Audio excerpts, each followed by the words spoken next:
watching all this stuff that's been going on in the news about like this new fascism that seems to be occurring, the ID Act that Obama signed in April, and like states are declaring their sovereignty from the federal government because they're in opposition to the new federal controls that are trying to be implemented.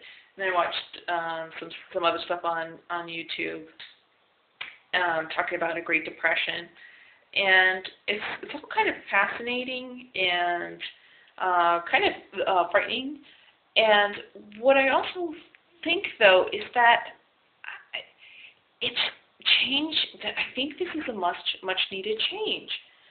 If we look at how society, like let's say a year ago or a couple years ago, okay, we're several years ago we were bombing Afghanistan and killed 72 million people, and then 3,000 people were set up in the World Trade Towers to be martyred to get people in the war, and before that we had the Columbine shootings, and everybody's on Prozac and Ritalin. People are dying at unprecedented rates of modern diseases of civilization like diabetes and cancer. We're being poisoned by industrialization.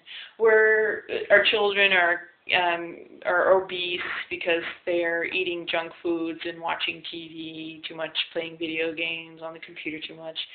Kids aren't going outside. Adults aren't going outside. We're in our office jobs under fluorescent lighting. We maybe get a half hour, maybe an hour for lunch, and we might go outside, but we're stuck in buildings that are sealed, so we have unhealthy air and sick building syndrome. People have chronic fatigue, HIV. Candida, mental illness. Autism is like apparently huge these days. It's like 1 in 5 or something like that.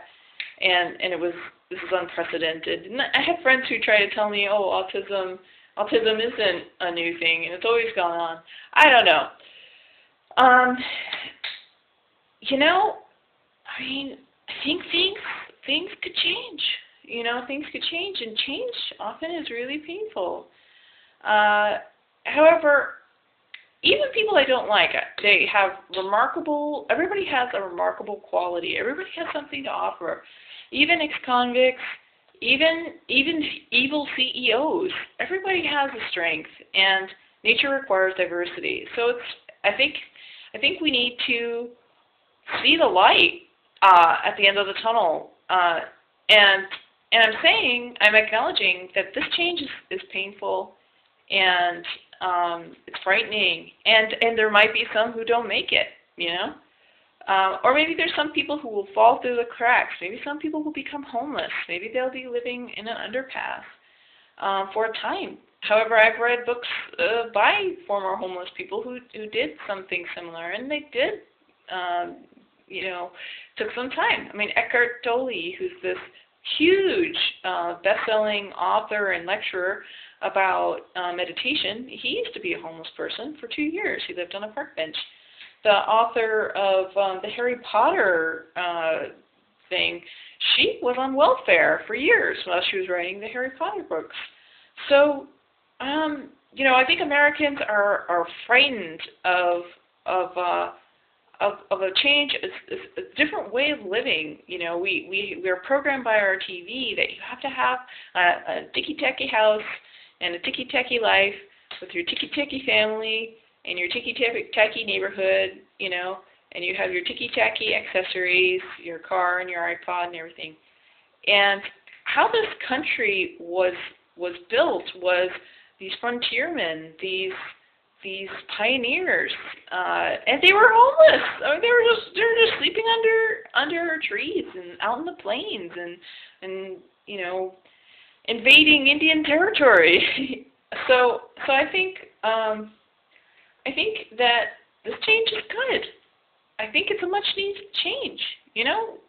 Wouldn't the world do so much better if there were fewer cars, and if industry was shut down, like the seas would repopulate with fish, and birds might reestablish their migrating patterns, and we humans would have fewer birth defects and die a little less of cancer.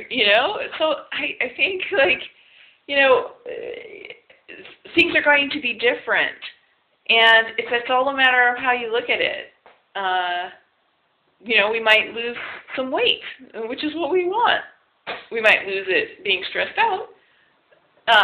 But anyways, I think there is a silver lining in this cloud, and even though the powers that be are probably evil and selfish, and they should go to hell, it might actually work out. So it's just a realization I had, and I find some peace in it, because all the stuff I've been watching has, it's just kind of disturbing. I mean, really kind of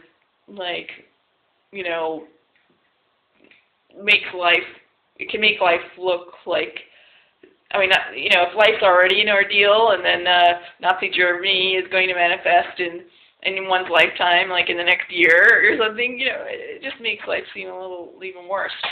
So I just wanted to put that out there that, we need to be resilient. We need to see what actually is beneficial that's coming from these changes, and I think we need to have faith in the process.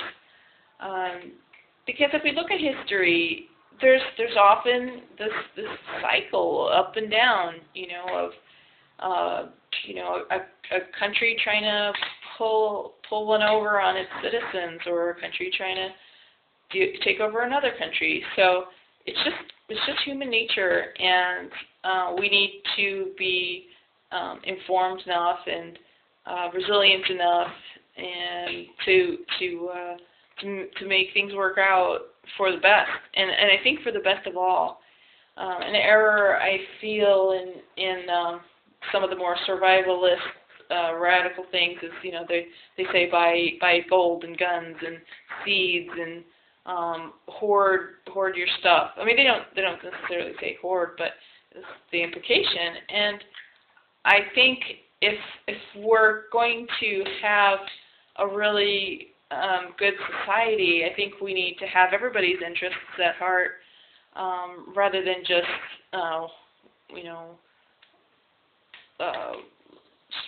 one just for your oneself. So thanks for watching, and all the best to all.